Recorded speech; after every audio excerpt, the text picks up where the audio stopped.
Don't kill each other before I get to watch the finale.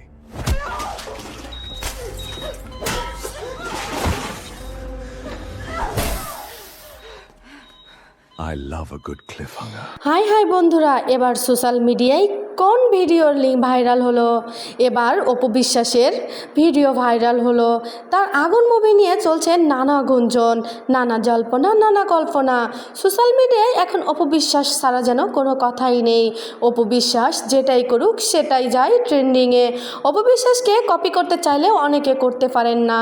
ওইদিকে অপু বিশ্বাসের আগুন মুভির শুটিং চলতেছে, তার একটা ভিডিও চলে এসেছে অলরেডি। ভিডিও দেখে নেটিজেনদের মনে অনেক প্রশ্ন, সবাই অবাক। শাকিব খান আবার তাকে নতুন করে সিনেমাতে নিলেন, আবার তার সাথে অভিনয়ও করছে। এখন সিনেমার অর্ধেক শেষ হয়ে গেছে করা। অপু বিশ্বাস তো মহা খুশি। অপু বিশ্বাস এখন যেন নিজের স্বর্গে বাস করতেছে। যেন অনেক চেষ্টা করেও যে শাকিব খানের কাছে থাকতে পারেননি, সেই শাকিব খান এখন তাকে মুভি করার জন্য চান্স দিয়েছে। বন্ধুরা, ভিডিওটা ভালো লাগলে লাইক, শেয়ার, সাবস্ক্রাইব করবে। ধন্যবাদ।